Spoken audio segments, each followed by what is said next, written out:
السلام عليكم ورحمة الله وبركاته. إن الحمد لله نحمده ونستعينه ونستغفره ونعوذ بالله من شرور أنفسنا ومن سيئات أعمالنا. من يهده الله فلا مضل له ومن يضلل فلا هادي له، وأشهد أن لا إله إلا الله وحده لا شريك له، وأشهد أن محمدا عبده ورسوله. يا أيها الذين آمنوا اتقوا الله حق تقاته ولا تموتن إلا وأنتم مسلمون. يا أيها الناس اتقوا ربكم الذي خلقكم من نفس واحدة وخلق منها زوجها وبث منهما رجالا كثيرا ونساء، واتقوا الله الذي تساءلون به والأرحام إن الله كان عليكم رقيبا. يا أيها الذين آمنوا اتقوا الله وقولوا قولا سديدا يصلح لكم أعمالكم ويغفر لكم ذنوبكم، ومن يطع الله ورسوله فقد فاز فوزا عظيما. أما بعد، فإن خير الحديث كتاب الله، وخير الهدي هدي محمد صلى الله عليه وسلم، وشر الأمور محدثاتها، وكل محدثة بدعة، وكل بدعة ضلالة، وكل ضلالة في النار. أعوذ بالله السميع العليم من الشيطان الرجيم من همزه ونفخه ونفسه. يا أيها الذين آمنوا لا تأكلوا أموالكم بينكم بالباطل إلا أن تكون تجارة عن تراض منكم. اس اجلاس کے معزز صدر فضیلت الشیخ عبدالسلام سلفی صاحب حفظہ اللہ، امیر صوبائی جمعیت اہل حدیث ممبئی، مجلس میں موجود تمام ہی معزز علماء، شرکائے اجلاس اور پردہ نشین خواتین اسلام، میں سب سے پہلے اللہ رب العزت کا شکر ادا کرتا ہوں جس کی توفیق سے آج کے اس عظیم الشان اور تاریخی اجلاس میں ان اہل علم کے درمیان شرکت کی سعادت مجھے حاصل ہوئی، اور اس کے بعد میں IIC کے تمام ذمہ داران کی خدمت میں مبارکباد پیش کرتا ہوں، خصوصاً فضیلت الشیخ کفایت اللہ سنابلی صاحب حفظہ اللہ، زید بھائی اور آپ کی ساری ٹیم کو کہ آپ نے ایک ایسے موضوع پر اس تاریخی کانفرنس کا انعقاد کیا ہے کہ یہ موضوع دو وجوہات کی بنا بڑی اہمیت کا حامل ہے۔ پہلی وجہ تو یہ ہے اسلام کا نظام تجارت، اس موضوع کا تعلق معاملات سے، اور معاملات دین کا وہ حصہ ہے، وہ جز ہے، وہ شعبہ ہے جس پر بہت کم بولا جاتا ہے، جبکہ کتاب و سنت کی روح سے اگر دیکھا جائے، عقائد کی طرح، عبادات کی طرح معاملات کا بھی دین میں بڑا مقام ہے اور بڑی اہمیت ہے۔ دوسری بات یہ موضوع اس لیے بھی اہم ہے، اسلام کا نظام تجارت، کہ پچھلے چند سالوں میں پونزی اسکیمیں چلانے والے بعض دھوکے بازوں نے اپنے ناجائز کاروبار کو اسلام کا لیبل لگا کر حرام کو حلال کرنے کی کوشش کی۔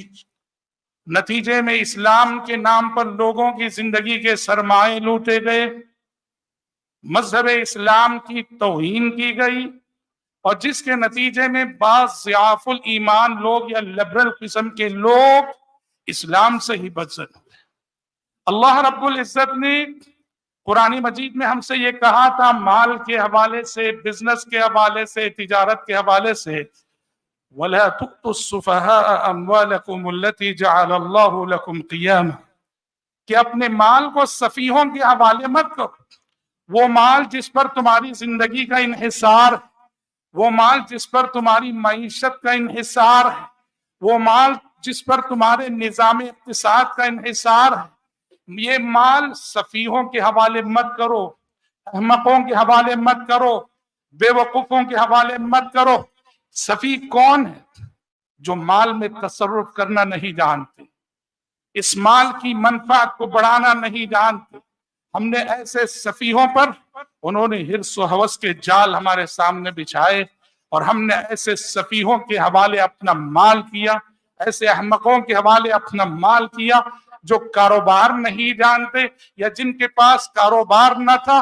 نتیجے میں بلا مبالغہ ہم کہہ سکتے ہیں کہ پوری ایک نسل کا سرمایہ لوٹ گیا، پوری ایک نسل کا سرمایہ لوٹ گیا۔ اور اس صورتحال نے یہ سوال پیدا کیا کہ کیا مسلم امہ اسلام کے نظام تجارت کو نہیں جانتی ہے؟ کیا مسلم تاجران اسلامی تجارت کے اصولوں سے نہ واقف ہے کہ پوری کی پوری امت دن کی روشنی میں، دن کے اجالے میں اس طرح لوٹی گئی؟ مذہب کے نام پہ لوٹی گئی، دین کے نام پہ لوٹی گئی، اسلام کے نام پر لوٹی گئی اور غیر سودی کاروبار کے نام پر۔ اس لیے محترم بھائیوں، ان دو وجوہات کی بنا میں سمجھتا ہوں کہ پوری ایک کانفرنس کا، پوری ایک روزہ پروگرام کا اس موضوع پر منعقد ہونا یہ خوش آئند اقدام ہے۔ اسلامی نقطہ نظر سے تجارت وہ پاکیزہ معاملہ ہے جو پاکیزہ مقاصد کو لیے ہوئے طرفین کی رضامندی سے منفعت کا تبادلہ یوں ہوتا ہے کہ جس میں نہ ضمیر بیچا جاتا ہے، نہ ایمان کا سودا ہوتا ہے، نہ انسانی قدریں پامال ہوتی ہیں، نہ اپنے فائدے کے لیے دوسروں کا نقصان کیا جاتا ہے۔ اس لیے بھائیوں، دین اسلام میں تجارت کی بڑی اہمیت ہے۔ ویسے انسانی زندگی میں کسب معاش کے 4 وسائل ہیں: تجارت، زراعت، صنعت و حرفت اور محنت و مزدوری۔ ان چاروں میں تجارت کی فضیلت اور خصوصیت ہی کچھ الگ ہے، اور اس کی سب سے بڑی خصوصیت یہ ہے کہ اللہ رب العزت نے قرآن مجید کے اندر کئی آیتوں میں تجارت کو عبادت کے ساتھ ذکر کیا ہے۔ بڑی بڑی عبادتوں کے ساتھ تجارت کا تذکرہ قرآن میں آپ پائیں گے۔ آپ سورہ قریش پڑھیے، لإیلاف قریش ایلافہم رحلۃ الشتاء والصیف فلیعبدوا رب هذا البیت۔ قریش کے لوگ سال میں ان کے 2 تجارتی قافلے جایا کرتے تھے، کبھی یمن کبھی شام، کبھی موسم گرما میں کبھی موسم سرما میں۔ اللہ نے ان کی اس تجارت کا ذکر کرنے کے بعد کہا تمہاری تجارت ہے، تجارت کر رہے ہو، تجارت پھل رہی ہے، پھول رہی ہے، پھیل رہی ہے، تو پھر شکر گزاری میں عبادت کرو۔ عبادت، تجارت کے ساتھ عبادت ہونی چاہیے۔ فَلْيَعْبُدُوا رَبَّ هَذَا الْبَيْتِ۔ سورۃ الجمعہ میں جہاں آداب جمعہ کا تذکرہ ہوا، وہاں صلاۃ الجمعہ کے ساتھ تجارت کا تذکرہ۔ فَإِذَا قُضِيَتِ الصَّلَاةُ فَانتَشِرُوا فِي الْأَرْضِ وَابْتَغُوا مِنْ فَضْلِ اللَّهِ۔ نماز ہو جائے، اللہ کی زمین میں پھیل جاؤ، تجارت کرو۔ صلاۃ الجمعہ کی عبادت کے ساتھ تجارت کا تذکرہ۔ حج جیسی عبادت کے ساتھ تجارت کا تذکرہ۔ اللہ نے کہا لیس علیکم جناح ان تبتغوا فضلا من ربکم، تم پر کوئی حرج نہیں کہ حج کرتے ہوئے، مناسک حج ادا کرتے ہوئے ساتھ ساتھ بزنس بھی کرتے جاؤ، تجارت بھی کرتے جاؤ۔ مینا میں وقوف کیے ہوئے ہو، وقوف مینا بھی ہو، بزنس بھی ہو۔ عرفہ میں وقوف کیے ہوئے ہو، وقوف عرفہ بھی ہو، بزنس بھی ہو۔ مزدلفہ میں رات گزار رہے ہو، رات گزارو بھی ہو، بزنس بھی کرو۔ حج کے ساتھ تجارت کا تذکرہ۔ سورہ مزمل جب ہم پڑھتے ہیں، سورہ مزمل میں تہجد کے ساتھ تجارت کا تذکرہ۔ اللہ نے کہا کہ تہجد میں ذرا تخفیف کر لو تاکہ وہ لوگ جو تجارت میں مشغول ہیں ان کو مشقت نہ ہو۔ وَآخَرُونَ يَضْرِبُونَ فِي الْأَرْضِ يَبْتَغُونَ مِنْ فَضْلِ اللَّهِ۔ تو غور کیجئے، اللہ رب العزت نے قرآن مجید میں تجارت کو کئی آیتوں میں عبادت کے ساتھ ذکر کیا، اور ان آیتوں میں غور طلب دوسرا پہلو یہ ہے کہ اللہ نے ان سبھی آیتوں میں تجارت کو فضل اللہ سے تعبیر کیا۔ تجارت کو فضل اللہ سے تعبیر کیا کہ یہ اللہ تبارک و تعالیٰ کا فضل ہے۔ جب تجارت اللہ کا فضل ہے تو اللہ کے فضل کو پانے میں مسابقت ہونی چاہیے، اللہ کے فضل کو پانے کی کوشش ہونی چاہیے، اللہ کے فضل کو پانے کی جستجو ہونی چاہیے، اللہ کے فضل کو پانے میں مساہمت ہونی چاہیے۔ تو اللہ نے کئی آیتوں میں تجارت کو اپنے فضل سے تعبیر فرمایا ہے۔ محترم بھائیوں، مذہب اسلام نے تجارت کے سلسلے میں ایسی اعلیٰ اخلاقی تعلیمات دی ہیں کہ واللہ اگر کوئی تاجر ان تعلیمات کا لحاظ کر کے تجارت کرے، ایمانداری کے ساتھ، دیانتداری کے ساتھ، راست بازی کے ساتھ، سچائی کے ساتھ، تو آپ جانتے ہیں وہ کن کی صفوں میں کھڑا ہوتا ہے؟ وہ ایک سچا تاجر، ایک ایماندار تاجر، یہ ان لوگوں کی مسابقت کر رہا ہوتا ہے جو اللہ کے روزے دار بندے ہیں، جو اللہ کے تہجد گزار بندے ہیں، جو راتوں میں اٹھ کر گریہ و زاری کرنے والے بندے ہیں، ان کی مسابقت کر رہا ہوتا ہے۔ یا بالفاظ دیگر یوں کہیے، جن مقامات کو عبادت سے پایا جاتا ہے، ایک عابد جن مقامات کو عبادت کے ذریعے پاتا ہے، ایک تہجد گزار جن مقامات کو تہجد سے پاتا ہے، ایک روزے دار جن مقامات کو روزوں کے ذریعے پاتا ہے، ان مقامات کو ایک تاجر اپنی ایماندارانہ تجارت کے ذریعے پا لیتا ہے۔ اسی کو نبی کریم صلی اللہ علیہ وسلم نے ان الفاظ میں بیان فرمایا، التاجر الصدوق الامین مع النبیین والصدیقین والشہداء۔ التاجر الصدوق الامین مع النبیین والصدیقین والشہداء، وہ تاجر جو سچ بولتا ہو، سچا ہو، امانت دار ہو، سچائی سے بزنس کرتا ہو، وہ جنت الفردوس میں انبیاء کے ساتھ ہوگا، شہداء کے ساتھ ہوگا اور صدیقین کے ساتھ ہوگا۔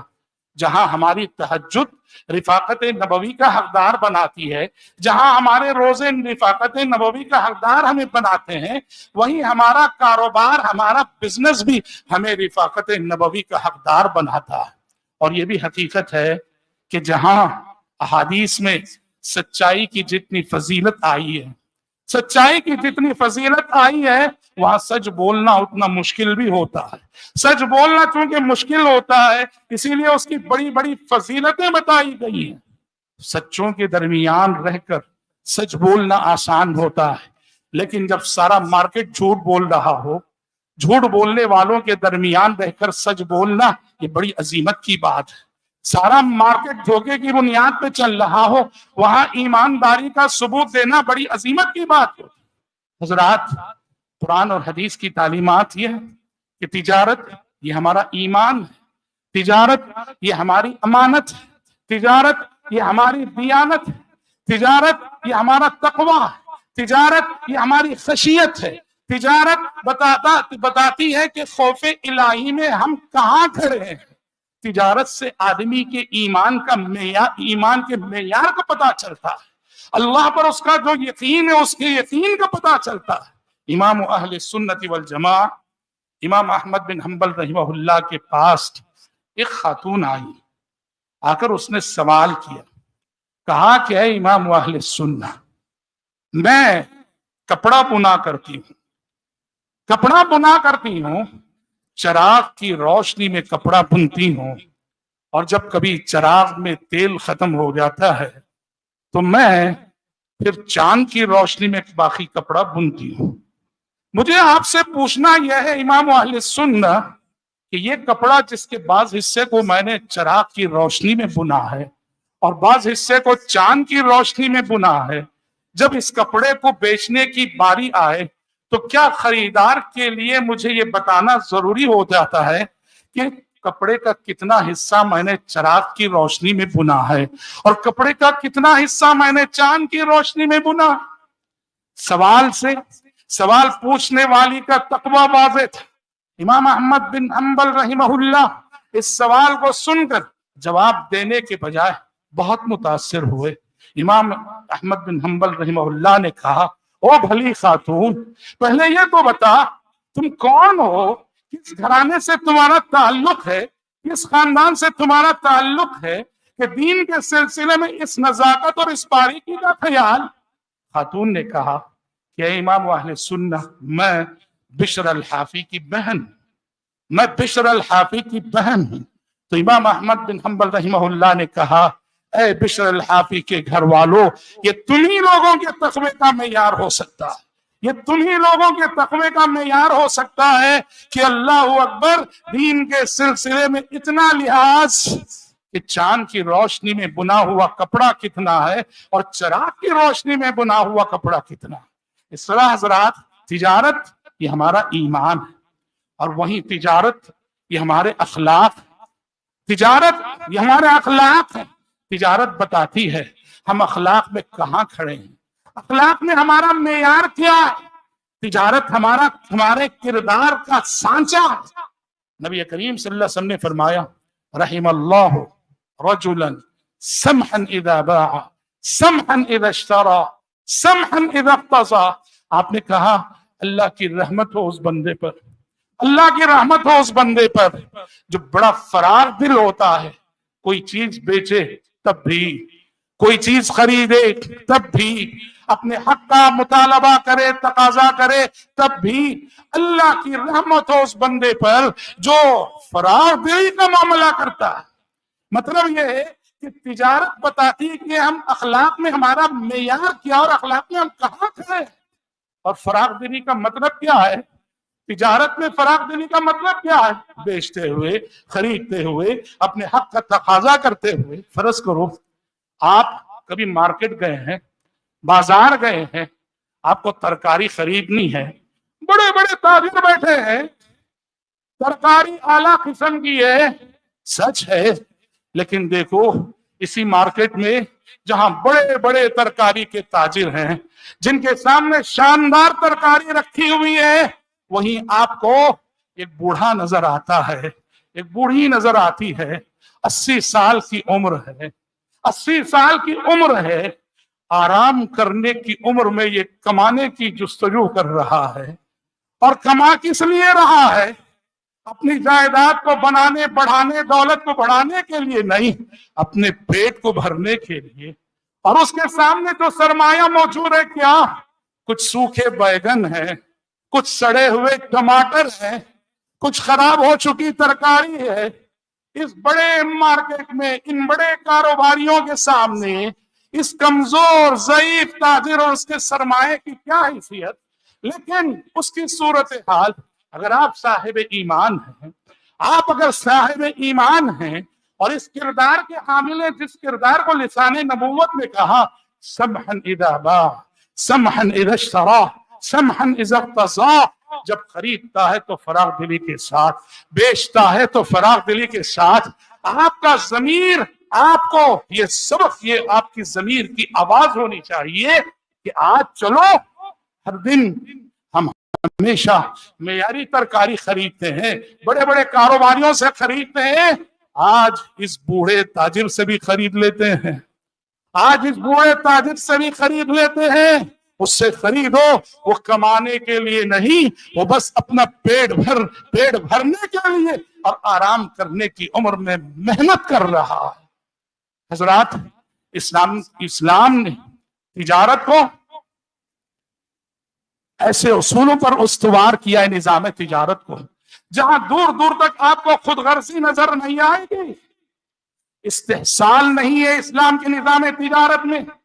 آج سارا مارکیٹ دیکھ لو، مارکیٹ میں خود غرضی ہوتی ہے، غریبوں کا استحصال ہوتا ہے، مگر اسلام نے تجارت اور بزنس کے جو اصول پیش کیے ہیں، یہاں دور دور تک خود غرضی کا کوئی عمل دخل نہیں، یہاں ہمدردی ہی ہمدردی ہے، یہاں غمخواری ہی غمخواری ہے، یہاں خیر خواہی ہی خیر خواہی ہے، یہاں جہاں ہر شخص کو، خریدار کو بھی، مشتری کو بھی، بائع کو بھی اپنی بھلائی کا سوچنا ہے، وہیں سامنے والی کی بھلائی کا بھی سوچنا ہے۔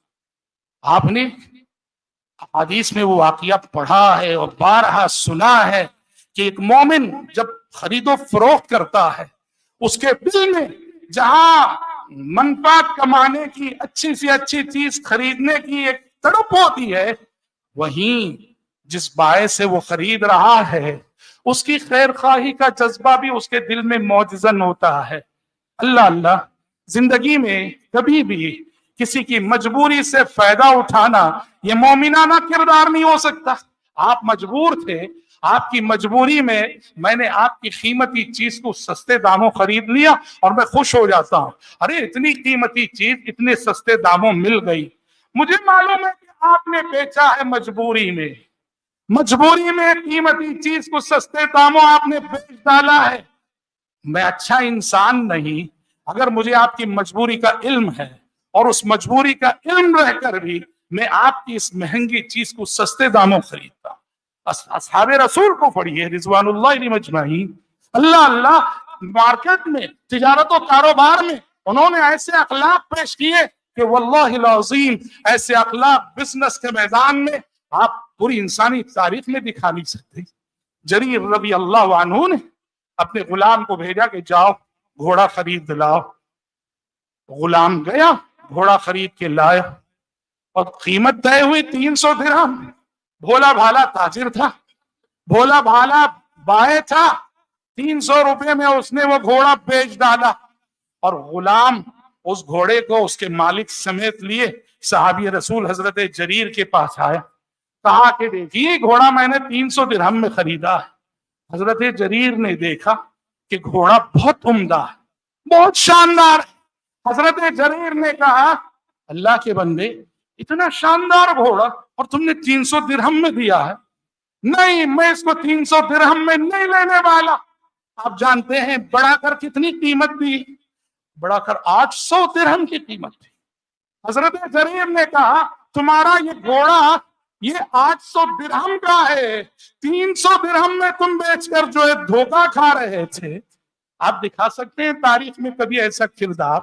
اللہ اللہ، بخاری شریف کی وہ مشہور حدیث بھی آپ کے علم میں ہونی چاہیے۔ تجارت جب اسلامی اصولوں کے سائے میں ہوتی ہے، طرفین ایک دوسرے کے کتنے ہمدرد ہوتے ہیں، ایک دوسرے کے کتنے خیرخواہ ہوتے ہیں، اور دھوکے بازی سے کتنے دور ہوتے ہیں۔ صحیح بخاری کا مشہور واقعہ اللہ کہ آپ صلی اللہ علیہ وسلم نے کہا کہ زمانے قدیم میں ایک بندے نے دوسرے بندے سے زمین خریدی۔ زمین خریدنے کے بعد کھدائی کر رہا تھا، ہوا یہ کہ سونے کا مٹکا نکل آیا اس زمین سے۔ سیدھے اس سونے کے مٹکے کو لیا اور لے کر جس بندے سے زمین خریدی تھی اس کے پاس گیا اور جا کے کہنے لگا بھائی جو زمین میں نے آپ سے خریدی تھی اس میں سونے کا یہ مٹکا نکل آیا ہے، میں نے آپ سے صرف زمین خریدی تھی، یہ سونا آپ کا ہے، یہ مٹکا آپ کا۔ وہ کہنے لگا نہیں بھائی، میں نے زمین اور زمین کے اندر جو چیزیں ہیں ساری میں نے آپ کو بیچی تھی، یہ میرا نہیں یہ آپ کا ہے۔ یہ کہہ رہے آپ کا ہے، وہ کہہ رہے آپ کا ہے، اور سونے سے بھرا ہوا مٹکا ہے۔ دنیا میں ہمیشہ جھگڑے یہ میرا ہے یہ میرا ہے، جھگڑے ہمیشہ یوں ہوتے ہیں۔ آپ نے کبھی کہیں یہ جھگڑا دیکھا ہے وہ کہہ رہا ہو یہ تمہارا ہے، وہ کہہ رہا ہو کہ تمہارا؟ اسلام کے اسلامی نظام کے زیر سایہ، اسلامی تعلیمات کی روشنی میں جب کاروبار ہوتا ہے، تجارت ہوتی ہے، تو سبحان اللہ استحصال نام کی کوئی چیز نہیں، خود غرضی نام کی کوئی چیز نہیں، سارے معاملات نصف و خیر خواہی پہ مبنی ہوتے ہیں۔ اسی لیے بھائیوں، ایک ایماندار تاجر، ایک امانت دار تاجر، ایک راست باز تاجر، وہ صرف پیسہ نہیں کماتا ہے، وہ پیسے سے بڑھ کر انسان کماتا ہے۔ اور یاد رکھو پیسہ زندگی کا میل ہے، پیسہ زندگی کا میل ہے، پیسہ کمانا کوئی کمال نہیں۔ آپ سچے تاجر تب ہیں کہ پیسے کے ساتھ ساتھ انسان کماؤ۔ آپ سچے تاجر تب ہیں کہ پیسے سے زیادہ آپ انسان کماؤ، اور جس سے بھی آپ نے معاملہ کیا ہو وہ گواہی دے کہ یہ بندہ اس جیسا میں نے نہیں دیکھا، اس کی سچائی، اس کی خیر خواہی، آپ کے ساتھ معاملہ کرنے والا ہر بندہ یہ گواہی دے، تو پھر آپ سچے تاجر ہیں۔ پیسہ کمانا کوئی کمال نہیں، انسان کمانا اصل کمال ہے۔ اور حضرات، اسلام نے تجارت کے حوالے سے جو اصول پیش کیے، جو تعلیمات دی، ان تعلیمات میں دور دور تک جھگڑے، تنازعات، خصومات دور دور تک نظر نہیں آتے۔ کیوں جانتے ہیں؟ اس لیے کہ اسلام نے ہر طرح کی بے ایمانی، دھوکہ دہی، ڈنڈی مارنا، ناپ تول میں کمی کرنا، ان سب پر اسلام نے روک لگائی ہے، جس کے نتیجے میں جھگڑے ہونے کا سوال ہی نہیں ہے۔ آپ صلی اللہ علیہ وسلم کا گزر مارکیٹ سے ہوا، دیکھا کہ غلے کا ایک ڈھیر ہے۔ آپ صلی اللہ علیہ وسلم نے اس ڈھیر میں ہاتھ ڈالا، اندر غلہ بھیگا ہوا ہے۔ آپ صلی اللہ علیہ وسلم نے کہا کہ یہ کیا ماجرا ہے؟ وہ بائے نے کہا اللہ کے نبی رات بارش ہو گئی تھی، غلہ بھیگ گیا تھا، آپ نے کہا اگر غلہ بھیگ گیا تھا اس بھیگے غلے کو اوپر کیوں نہیں رکھا تم نے؟ آپ نے کہا من غشنا فلیس منا، جو ہمیں دھوکہ دے وہ ہم میں سے نہیں ہو سکتا۔ آپ صلی اللہ علیہ وسلم نے کہا سچ بول کر اور کسی بھی چیز میں موجود عیب کو بتا کر اپنا نقصان کر لو، اس نقصان میں بھی برکت ہوتی ہے، بمقابل اس جھوٹ کے جس جھوٹ سے آپ فائدہ کماتے ہو وہ فائدہ بے برکت ہوتا ہے۔ اور تاہم انسان پھر بھی بشر ہے، انسان ہے، بزنس میں کاروبار میں کبھی نہ کبھی کہیں نہ کہیں چوک ہو ہی جاتی ہے۔ تو آپ صلی اللہ علیہ وسلم نے تاجر حضرات کو ایک تعلیم اس بات کی بھی دی ہے کہ جب تجارت میں آمدنی ہوتی ہے، کچھ پیسے کماتے ہو، تو آپ نے کہا شوبوا بیعکم بالصدقہ، اپنی آمدنی کا کچھ حصہ صدقہ کر دیا کرو۔ یہ ہر تاجر کو یہ بات مد نظر رکھنی چاہیے، ہم بشر ہیں، کہیں نہ کہیں کچھ کوتاہیاں بزنس میں ہو جاتی ہیں، کبھی غلط بیانی ہو گئی، کبھی جھوٹ زبان سے غیر ارادی طور پہ نکل گیا، کفارے کا راستہ میں بتایا گیا کہ آمدنی کا کچھ حصہ صدقہ کر دیا کرو، شوبوا بیعکم بالصدقہ۔ اور حضرات، اسلام کے نظام تجارت کے جو محاسن ہیں اس میں سے ایک بات یہ بھی کہ اسلام نے ہمیشہ فرد کی مصلحت پر بازار کی مصلحت کو مقدم رکھا ہے، فرد کے فائدے پر سوسائٹی کے فائدے کو مقدم رکھا ہے، فرد کی منفعت پر بازار کی منفعت کو مقدم رکھا۔ جہاں بزنس میں کاروبار میں دو مصلحتوں میں ٹکراؤ ہو، ایک طرف ایک فرد اور ایک شخص کی مصلحت ہو، ایک طرف پورے سماج اور معاشرے کی مصلحت ہو، تو اسلام کہتا ہے کہ بازار کی مصلحت اور سوسائٹی کی مصلحت، سماج کی مصلحت مقدم ہوگی۔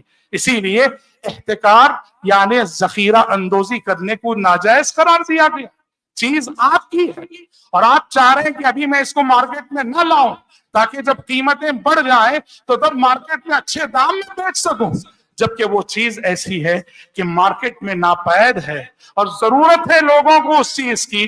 آپ صلی اللہ علیہ وسلم فرماتے ہیں ایسی صورت میں آپ کو اپنے منفعت کی، اپنے مفاد کی قربانی دینی پڑے گی، اور اپنے مفاد کی قربانی دے کر مارکیٹ میں اس چیز کو لانا پڑے گا۔ آپ نے کہا لا يحتكر الا خاطئ، لا يحتكر الا خاطئ، آپ نے کہا کہ ذخیرہ اندوزی کرنے والا خطا کار ہے، ذخیرہ اندوزی کرنے والا گنہگار ہے، ذخیرہ اندوزی کرنے والا غلطی کر رہا ہوتا ہے۔ تو اس طرح اسلام کے نظام تجارت میں فرد کی منفعت پر بازار کی منفعت، فرد کی مصلحت پر سماج اور معاشرے کی مصلحت ہمیشہ مقدم ہوا کرتی ہے۔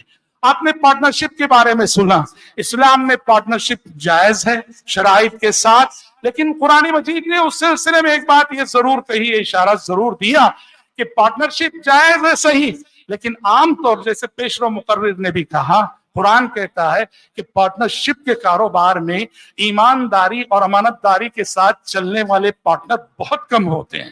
اللہ نے سورہ صاد میں کہا وَإِنَّ كَثِيرًا مِّنَ الْخُلَطَاءِ لَيَبْغِي بَعْضُهُمْ عَلَى بَعْضٍ إِلَّا الَّذِينَ آمَنُوا وَعَمِلُوا الصَّالِحَاتِ وَقَلِيلٌ مَّا هُمْ، کہ اکثر پارٹنر ایسے ہوتے ہیں اور اکثر شرکائے تجارت ایسے ہوتے ہیں جو ایک دوسرے پر ظلم کرتے ہیں، ایک دوسرے پر زیادتی کرتے ہیں، ایک دوسرے کی حق تلفی کرتے ہیں۔ ایمانداری اور امانت داری کے ساتھ پارٹنرشپ کو نبھا کر چلنے والے کہا بہت تھوڑے ہیں، بہت تھوڑے ہیں۔ وَقَلِيلٌ مَّا هُمْ، اور ایسے تو بہت تھوڑے ہیں، اور جیسا کہ آپ نے پیشرو مقررین سے بھی سنا۔ اور حضرات، مومن کی تجارت میں ایک مومن جب تجارت کرتا ہے، کاروبار کرتا ہے، تو وہ صرف پانے اور کمانے کا حوصلہ نہیں رکھتا۔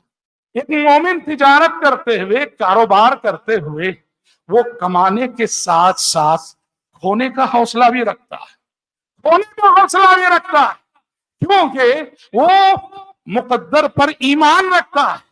اس کا ایمان اسے یہ بتاتا ہے، سکھاتا ہے کہ رزق کا معاملہ مقدر کے تابع ہوتا ہے۔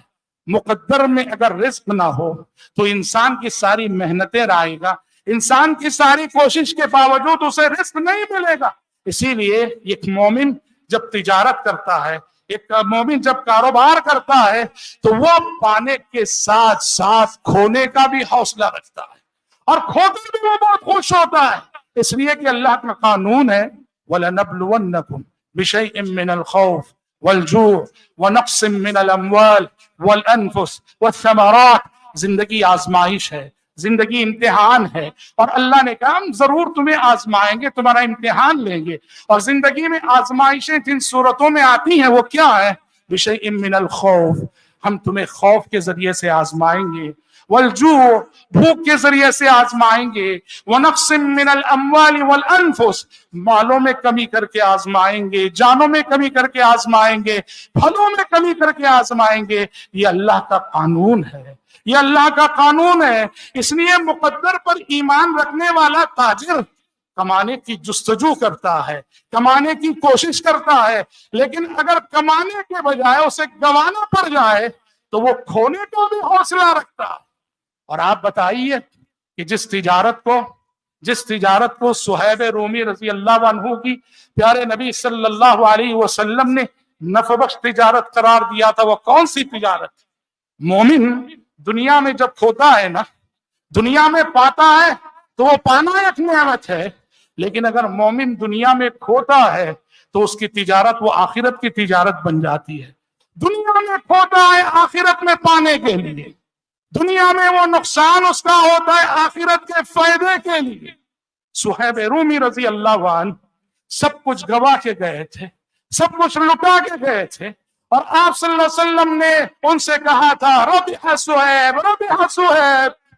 صہیب کی تجارت کامیاب ہو گئی، صہیب کی تجارت کامیاب ہو گئی، صہیب کی تجارت بڑی نفع بخش ہوئی، صہیب کی تجارت بڑی نفع بخش ہوئی۔ آپ بتاؤ حضرت صہیب رومی رضی اللہ عنہ نے کون سی تجارت کی تھی جس کو آپ نے نفع بخش؟ مکے سے نکلے تھے، مکے والوں نے سب کچھ لے لیا تھا ان سے، سب کچھ چھین لیا تھا ان سے، اللہ کے راستے میں سب کچھ گوا کر گئے تھے وہ۔ آپ صلی اللہ علیہ وسلم نے اس کھونے کو پانے سے تعبیر کرتے ہوئے کہا ربح صہیب، ربح صہیب، صہیب کی تجارت کامیاب ہو گئی، صہیب نے بڑی نفع بخش تجارت کی۔ اس طرح مومن محنت کرتا ہے، کوشش کرتا ہے، اور مقدر سے راضی ہوتا ہے، فائدہ ہو تو بھی ٹھیک، نقصان ہو تو بھی ٹھیک۔ اور حضرات ظاہری اسباب کے ساتھ ساتھ مومن کی توجہ معنوی اسباب پہ بھی ضرور ہوا کرتی ہے۔ ایک ہوتا ہے ہمارا منصوبہ، ہماری پلاننگ، یہ سب اپنی جگہ بجا، لیکن تجارت میں اللہ رب العزت نے جو معنوی اسباب ذکر کیے ہیں، ایک مومن ظاہری اسباب کے ساتھ ساتھ ان معنوی اسباب پہ بھی پوری توجہ دیتا ہے۔ چنانچہ رزق کا معاملہ ہے، شریعت نے کہا رزق کے معاملے میں عقیدہ توکل کا بڑا کردار ہے، عقیدہ توکل کا بڑا کردار ہے۔ آپ نے کہا لو انکم تتوکلون علی اللہ حق توکل لرزقکم کما یرزق الطیر تغدو خماسا وتروح بطانا۔ آپ نے کہا اللہ پر جیسے توکل کرنا چاہیے ویسے اگر توکل کرو گے اللہ تمہیں ویسے روزی دے گا جیسے وہ پرندوں کو روزی دیتا ہے۔ تغدو خماسا وتروح بطانا، پرندے صبح گھر گھونسلوں سے نکلتے ہیں، خالی پیٹ ہوتے ہیں، اور شام جب لوٹتے ہیں بھر پیٹ لوٹتے ہیں۔ پتا چلا کہ رزق کا معاملہ توکل سے جڑا ہوا ہے۔ جو اللہ کے متوکل بندے ہوتے ہیں، اللہ پر ہر معاملے میں بھروسہ کرنے والے، اللہ ان پر رزق کے دروازے کھولتا ہے۔ اور انہی اسباب میں سے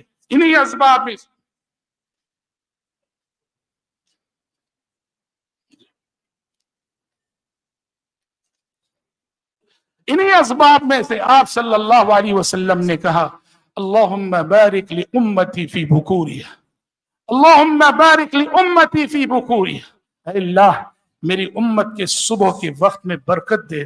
اہل علم نے لکھا کہ یہ حدیث یہ زندگی کے تمام شعبوں پر محیط ہے۔ جو بھی شخص صبح سویرے محنت شروع کرے، کوئی تاجر صبح سویرے تجارت شروع کرے، کوئی طالب علم صبح سویرے پڑھے، صبح سویرے پڑھنا شروع کرے، کوئی بھی شخص اپنی زندگی میں صبح کے وقت میں محنت کرے۔ رب العزت نے صبح کے وقت کو بابرکت قرار دیا ہے، پیارے نبی نے صبح کے وقت کو بابرکت قرار دیا۔ اللہم بارک لأمتی فی بکوریہ، امام ابو داؤد نے ذکر کیا حضرت صخر رضی اللہ عنہ، حضرت صخر رضی اللہ عنہ اس حدیث کو مد نظر رکھتے ہوئے صبح سویرے اپنی تجارت شروع کرتے تھے، اور صبح اپنی تجارت شروع کرنے کی برکت یہ تھی کہ اللہ تبارک و تعالیٰ نے ان کے مال میں، ان کی دولت میں بڑی فراوانی عطا کی۔ اور حضرات، آپ اللہ کے بندوں سے جو معنوی اسباب ہیں، انہی اسباب میں سے یہ بھی، آپ جس قدر اللہ کے بندوں سے بے نیاز ہو کر اللہ کے محتاج ہوں گے، بندوں سے شان استغنا کا ثبوت دے کر اللہ رب العالمین کے محتاج بنو گے، رب العالمین اسی قدر آپ کو نوازے گا۔ سعد بن ربیع رضی اللہ عنہ نے عبد الرحمن ابن عوف رضی اللہ عنہ سے کہا، میرے دو بزنس ہیں، ایک آپ لے لو، میری دو بیویاں، ایک کو طلاق دیتا ہوں، آپ نکاح کر لو۔ ساری پیشکش جو حضرات انصاری صحابہ نے جو قربانیاں مہاجرین کے حق میں دی تھی، حضرت عبد الرحمن ابن عوف رضی اللہ عنہ نے شکر ادا کیا، کہا اللہ آپ کی کاروبار میں برکت دے۔ میں بس کہا دلونی علی السوق۔ عبد الرحمن ابن عوف نے کہا بس مجھے اتنا بتا دو کہ مارکیٹ کہاں ہے مدینے کی۔ خالی ہاتھ مدینہ گئے تھے اور خالی ہاتھ انہوں نے بزنس شروع کیا، اللہ اکبر، جبکہ ان کے سامنے پیشکش ہو رہی تھی ایک بنا بنایا بزنس آپ کے حوالے ہوگا۔ عبد الرحمن ابن عوف نے شان استغنا کا ثبوت دیا اور کہا کہ نہیں میں محنت کر کے کماؤں گا۔ بازار کہاں ہے بتا دو، دلونی علی السوق، اور بازار جا کے انہوں نے محنت شروع کی۔ آپ جانتے ہیں کہ عبد الرحمن ابن عوف رضی اللہ عنہ کا شمار اغنیاء صحابہ میں ہوتا ہے۔ اتنا مال انہوں نے کمایا، اتنی دولت انہوں نے کمائی، جب ان کی وفات ہوئی ایک زوجہ کو 80,000 درہم، ایک زوجہ کو 80,000 درہم میراث میں۔ تو حضرات، رزق کے سلسلے میں، تجارت کے سلسلے میں ظاہری اسباب سے زیادہ یہ جو معنوی اسباب ہوتے ہیں، اللہ پر یقین، اللہ پر توکل، بندوں سے شان استغنا، اللہ رب العالمین سے مدد مانگنا، دعاؤں کا سہارا لینا، صبح کے وقت کاروبار شروع کرنا، یہ ایسے معنوی اسباب ہیں کہ جن سے انسان اپنے بزنس کو، اپنے تجارت کو کافی ترقی دے سکتا ہے۔ عام طور پر ہماری ساری توجہ ظاہری اسباب پہ ہوتی ہے، ظاہری اسباب بھی ضروری ہے، دنیا اللہ نے اسباب پہ قائم کی ہے، ظاہری اسباب کے ساتھ ساتھ ان معنوی اسباب کو بھی اپنانا بہت ضروری ہوتا ہے۔ بہرحال رب العزت سے میں دعا کرتا ہوں کہ اللہ تبارک و تعالی ہم سب جو یہاں جمع ہوئے ہیں، اکٹھا ہوئے ہیں، اللہ رب العزت ہم سب کے جمع ہونے کو قبول فرمائے۔ اللہ رب العزت جیسے اس نے آج اپنے اس گھر میں ہم سب کو یہاں جمع کیا ہے، کل روز قیامت ہم سب کو اپنے فضل و کرم سے جنت الفردوس میں اکٹھا فرمائے۔ میں گفتگو کے اختتام پر شکر ادا کرتا ہوں IIC کے تمام ذمہ داروں کا، خصوصاً ہمارے شیخ کفایت اللہ سنابلی صاحب کا اور ان کی ساری ٹیم کا۔ آپ نے بہت اچھا پروگرام کیا اور بہت اچھے موضوع پر کیا، ضرورت کے موضوع پر کیا۔ ہم سمجھتے ہیں کہ آج کے پروگرام کے سامعین جو صبح سے 10 بجے سے شریک رہے اور تمام اہل علم کے گراں قدر خطابات سنتے رہے، بہت کچھ انہوں نے پایا ہوگا، بہت کچھ انہوں نے حاصل کیا ہوگا۔ اللہ تبارک و تعالی ہم سب کے اس مل بیٹھنے کو قبول فرمائے۔ اللہم آمین، وصلی اللہ وسلم علی خیر خلقہ محمد وآلہ وصحبہ اجمعین، والسلام علیکم ورحمۃ اللہ وبرکاتہ۔